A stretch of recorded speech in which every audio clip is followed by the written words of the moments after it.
Welcome to Bible Study with Faith, where I'm reading the Bible out loud to you in a way that's easier to understand.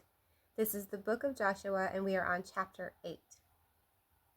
The Lord said to Joshua, "Do not be afraid.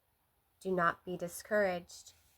Take the whole army with you and go up and attack Ai, for I have delivered it into your hands, the king of Ai, his people, his city, and his land. You shall do to Ai and its king as you did to Jericho and its king, except that you may carry off their plunder and livestock for yourselves. Set an ambush behind the city." So remember, when they went to Jericho, they were not supposed to take any prisoners. All men, women, and children were to be killed, and they could not take any gold, any livestock, nothing. Everything was to be destroyed, and then the city was theirs. What was left of it was theirs. But now they're going next door to the other city called Ai, and they're going to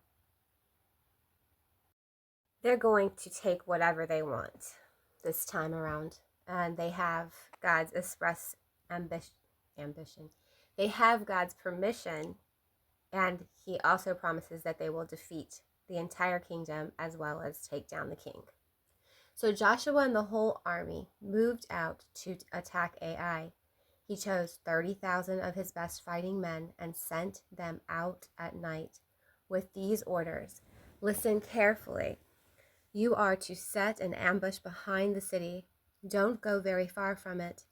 All of you, be on alert. And when the men come out against us, as they did before, we will flee before them. They will pursue us until we have lured them away from the city, and they will say, "They are running away from us as they did before." So when we flee from them, you are to rise up from ambush and take the city. The Lord your God will give it into your hand. When you have taken the city, set it on fire. Do what the Lord has commanded. See to it. You have my orders. Then Joshua sent them off, and they went to the place of ambush and lay in wait between Bethel and Ai, to the west of Ai. But Joshua spent that night with the people. Early the next morning, Joshua mustered his army, and he and the leaders of Israel marched before them to Ai. The entire force that was with him marched up and approached the city and arrived in front of it. They set up camp north of Ai, with the valley between them and the city.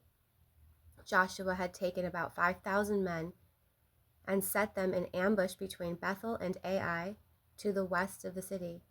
So the soldiers took up their positions, with the main camp to the north of the city and the ambush to the west of it. That night Joshua went into the valley. When the king of Ai saw this, he and all his men of the city hurried out early in the morning to meet Israel in battle at a certain place overlooking the Arabah. But he did not know that an ambush had been set against him behind the city. Joshua and all Israel let themselves be driven back before them, and they fled away into the wilderness. All the men of Ai were called to pursue them, and they pursued Joshua and were lured away from the city. Not a man remained in Ai or Bethel who did not go after Israel. They left the city open and went in pursuit of Israel. Then the Lord said to Joshua, "Hold out toward Ai the javelin that is in your hand, for into your hand I will deliver the city." So Joshua held out toward the city the javelin that was in his hand. As soon as he did this, the men in the ambush rose quickly from their position and rushed forward. They rushed forward. They entered the city and captured it and quickly set it on fire. The men of Ai looked back and saw the smoke of the city rising up into the sky, but they had no chance to escape in any direction. The Israelites who had been fleeing toward the wilderness had turned back against their pursuers. For when Joshua and all Israel saw that the ambush had taken the city and that smoke was going up from it, they turned around and attacked the men of Ai. Those in the ambush also came out of the city against them, and so that they were caught in the middle. With Israelites on both sides, Israel cut them down, leaving them neither survivors nor fugitives. But they took the king of Ai alive and brought him to Joshua.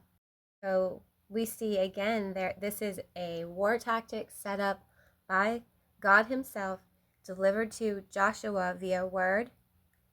And Joshua did exactly what he was told, and he told his men what exactly to do, where to set up camp, when to run, and even set up an ambush to come in behind those people when they thought that Israel was fleeing. They didn't know that half of them were hiding in the woods behind, on the other side of the city, waiting to burn it to the ground. And now they're in full-on slaughter mode. They've killed everyone, burned down the city. They get to take everything that they want. They get to plunder. And they have the king of Ai captive. So when Israel had finished killing all the men of Ai in the fields and in the wilderness where they had chased them, and when every one of them had been put to the sword, all the Israelites turned to Ai and killed those who were in it. 12,000 men and women fell that day, all the people of Ai. For Joshua did not draw back his hand, the hand that held out his javelin, until he had destroyed all who lived in Ai. But Israel did carry off for themselves the livestock and plunder of the city, as the Lord had instructed to Joshua. So more than likely, since they burned this city to the ground and Jericho is still standing, because remember they had to kill everyone and take nothing, everything was destroyed, they're probably taking all the goods and livestock and gold and materials over back to Jericho. This is just my best educated guess. So Joshua burned Ai and made it a permanent heap of ruins, a desolate place to this day. He impaled the body of the king of Ai on a pole and left it there until evening. At sunset, Joshua ordered them to take the body from the pole and throw it down at the entrance of the city gate. And they raised a large pile of rocks over it, which remains to this day.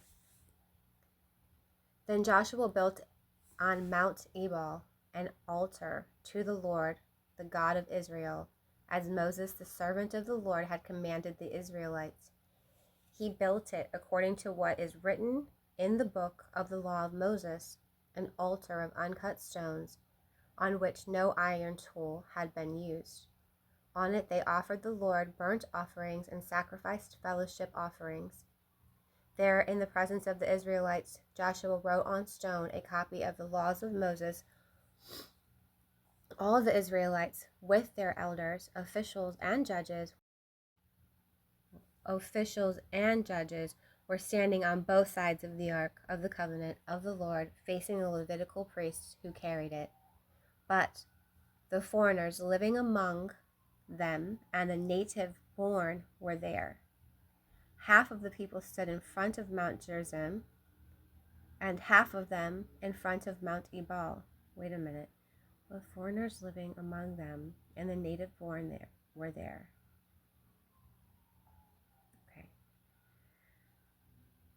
Half of the people stood in front of Mount Gerizim, and half of them in front of Mount Ebal, as Moses, the servant of the Lord, had formerly commanded when he gave instruction to bless the people of Israel. Afterward, Joshua read all the words of the law, the blessings and the curses, just as it is written in the book of law. There was not a word of all that Moses had commanded that Joshua did not read in the whole assembly of Israel, including the women and the children and the foreigners who lived among them.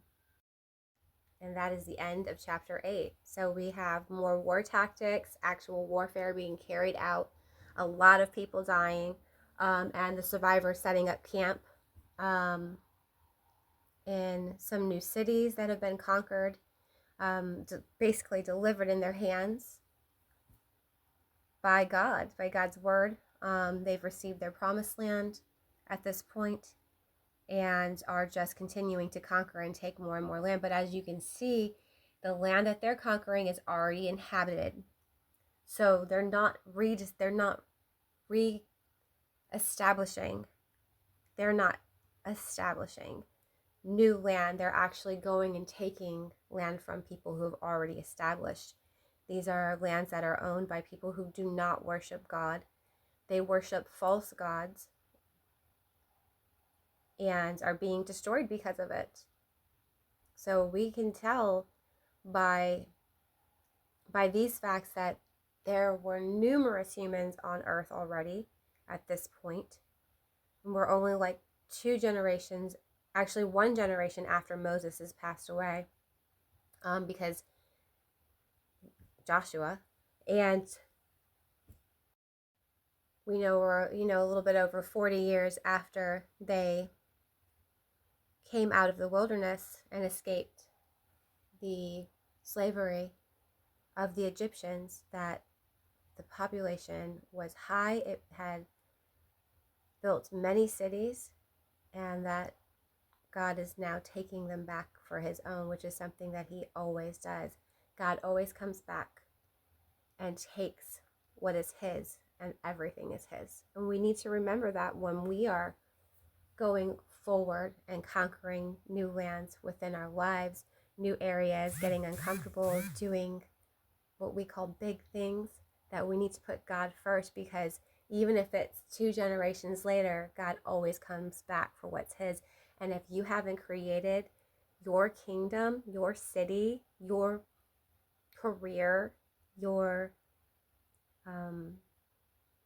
bank account on him, he will swoop through and he will take it away. Not only will he take it away, but he'll give it to someone else who serves him, because that's what he does.